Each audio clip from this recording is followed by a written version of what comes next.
नमस्कार शिक्षक साथियों, कैसे हो आप सब। आशा करता हूँ सब बहुत बढ़िया से होंगे। नव वर्ष 2025 की आपको ढेर सारी शुभकामनाएं। जैसा कि आपको पता है, हर वर्ष की भांति इस बार वर्ष 2025 का भी आईपीआर यानी अचल संपत्ति विवरण भरा जाना आरंभ हो चुका है। अचल संपत्ति विवरण 2025 जो कि हर वर्ष जनवरी माह में भरा जाता है। अभी ये जनवरी माह में आरंभ हो चुका है और 31 जनवरी इसकी अंतिम तिथि है। तो शिक्षक साथियों, जल्दी से जल्दी इसे एसएसओ के द्वारा भरकर अपने सबमिट कर दीजिए। कैसे भरेंगे एसएसओ पर, इसकी समस्त जानकारी जो है आपको हमारे इस यूट्यूब चैनल पर आपको मिल जाएगी। आपको आगे से बहुत सारी सरकारी कामकाज से संबंधित जानकारियां जितनी भी है, सब जानकारियां इस चैनल पर आपको मिलती रहेगी। आपसे निवेदन रहेगा, कृपया इस चैनल को सब्सक्राइब अवश्य कर लें जिसका नाम है smart work with Prithvi sir. तो मैं आपका साथी पृथ्वीराज चौहान पुनः आप सभी का स्वागत करता हूं। आइए अब चलते हैं अपने राजकाज की साइट पर। सबसे पहले हमें एसएसओ में लॉगिन हो जाना है।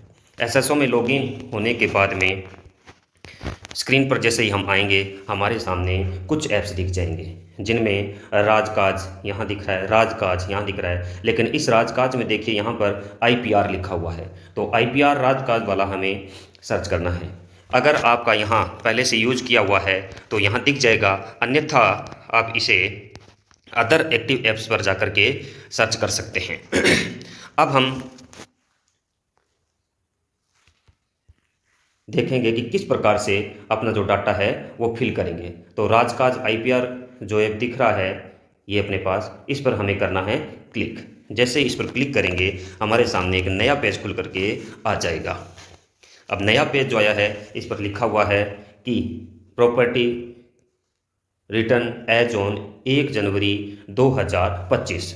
इससे पहले आपको ध्यान देना है साथियों, आपको अपना डाटा जो है अपडेट कर लेना है, यानी कि प्रोफाइल अपडेट आवश्यक रूप से कर लेनी है। जैसे ही आप इस प्रोफाइल पर क्लिक करेंगे, इस पर क्लिक करने के बाद में आपके सामने सब अपनी डिटेल्स जो है यहाँ आ जाएगी। आप इसमें देख लेंगे कि आपकी सारी डिटेल्स जो है सब सही भरी हुई है कि नहीं। बेसिक आप चेक कर लेंगे सही भरी हुई है कि नहीं। सब डाटा इस प्रकार से आप चेक कर लेंगे। चेक करने के बाद में आप यहाँ पर अपना जो कैप्चा है वो भरेंगे और यहाँ टिक करने के बाद में डाटा को सेव कर लेंगे। इतना कार्य करने के बाद में आप पुनः वापस जो है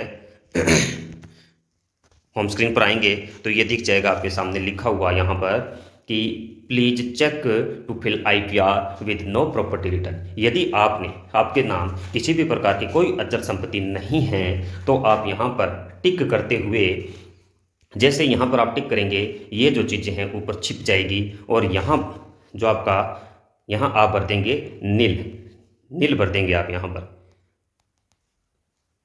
नील भर के और आप यहाँ पर अपने ओटीपी के साथ में सबमिट कर देंगे। अगर आपके नाम प्रॉपर्टी है तो क्या करना है, अगर आपके नाम प्रॉपर्टी है तो आप उस टिक को पुनः हटाएंगे। जो आपने यहाँ पर टिक किया था इसे पुनः हटा देंगे। पुनः हटाने के बाद में आप देखेंगे कि प्रॉपर्टी टाइप लिखा हुआ है, इस पर जैसे ही क्लिक करेंगे तो जैसे आपके पास एग्रीकल्चर की ज़मीन, एग्रीकल्चर है, कॉमर्शियल है, रेजिडेंशियल है, किस प्रकार की अचल संपत्ति है।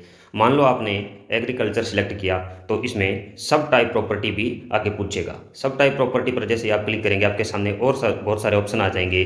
फार्म हाउस है, प्लॉट है या अदर कुछ है। तो आपके नाम पर मान लो कोई प्लॉट है तो आप प्लॉट चुन लेंगे। प्लॉट चुनने के बाद में इसमें सारी डिटेल्स वो भरनी है। नीचे एड्रेस भरना है जहाँ पर आपका प्लॉट है, रूरल एरिया में है या अर्बन एरिया में है। एड्रेस यहाँ पर पूरा उसका भरना है, किस जगह पर कहाँ पर आपका प्लॉट आदि है।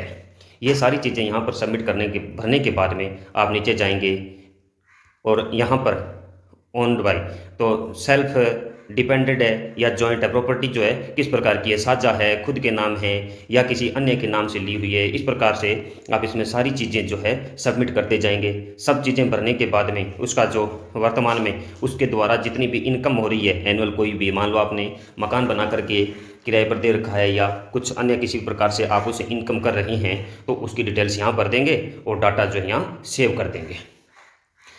अब सेव करने के बाद में नीचे जो है जैसे आप सेव करेंगे और सेव एंड न्यू करेंगे तो आगे चले जाएंगे और अगर आपके नाम कोई प्रॉपर्टी नहीं है तो आपको कोई समस्या का सामना ही नहीं करना पड़ेगा। आप यहाँ पर टिक करेंगे और जैसे ही टिक करेंगे तो तुरंत आपके सामने आ जाएगा बॉक्स और उसमें भर देंगे नील। नील भरने के बाद में आप सबमिट पर क्लिक कर देंगे। जैसे सबमिट पर क्लिक करेंगे आपके सामने इस प्रकार से पेज खुल कर आ जाएगा, जिस प्रकार मेरी यहाँ पर डिटेल्स आ रही है, पृथ्वीराज स्कूल लेक्चरर, ये इस प्रकार से अकाउंटिंग डिपार्टमेंट, कैडर, ये सारी चीज़ें जो है यहाँ पर आ जाएगी। टोटल डिटेल्स आप देख लेंगे। प्रॉपर्टी में जैसे मैंने नील किया है तो यहाँ पर नील नील नील नील सब जगह नील नील नील आ गया है। फिर आप ऊपर करेंगे इसको और वेरीफाइड नीचे लिखा हुआ है यहाँ पर वेरीफाई एंड सबमिट करना है इसको। तो आप वेरीफाई एंड सबमिट पर जैसे क्लिक करेंगे ये आपके पास में आपसे एक मैसेज पूछेगा, आपसे कुछ रिक्वेस्ट जैसे कि do you want submit IPR, क्या आप सबमिट करना चाहते हैं। After submitting IPR you will not able to edit delete details. यदि आपने एक बार इसको सबमिट कर दिया तो उसके बाद में आप किसी भी प्रकार का इसमें संशोधन नहीं कर पाएंगे। यदि आपको कुछ करेक्शन करना है तो आप नो क्लिक कर देंगे, यदि नहीं करना है करेक्शन तो आप यस क्लिक कर देंगे और यस पर क्लिक करके आगे बढ़ेंगे। तो जैसे ही आप यस पर क्लिक करेंगे एक ओटीपी जो है आपके आधार नंबर पर जाएगा।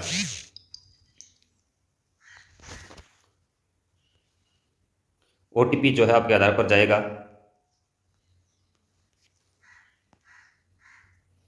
वो आप यहां पर सबमिट कर देंगे।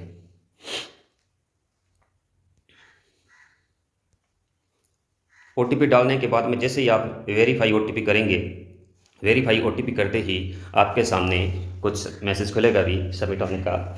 ये आ गया कि आपका जो है सबमिट हो चुका है। आप यहाँ से फाइल डाउनलोड कर लेंगे और डाउनलोड करने के बाद में आप उसका प्रिंट आउट निकाल के चेक कर लेंगे। आपके सामने आ गया कि ये आपने भरा है और इसमें कौन कौन सी डिटेल्स वगैरह भरी है आपने, ये सारी चीज़ें यहाँ आगे नील नील नील और यहाँ पर सिग्नेचर वेरीफाई आ चुका है। पहले ये सिग्नेचर जो है वेरीफाई में नहीं आया करता था, इसको अदर लैपटॉप आदि से करना पड़ता था, लेकिन अब ये वेरीफाई में ही आ रहा है। तो ये बहुत अच्छी बात है। तो आप इस प्रकार से इस वीडियो की मदद से अपना आईपीआर भर सकते हैं। आपसे निवेदन रहेगा अपने साथियों में भी इसे ज़्यादा से ज़्यादा शेयर करें ताकि वे भी आसानी से भर सकें। यदि किसी भी प्रकार की कोई समस्या हो तो आप कमेंट बॉक्स में कमेंट करके अपनी समस्या का समाधान पा सकते हैं। तो आज के लिए इतना ही। नमस्कार साथियों, जय हिंद।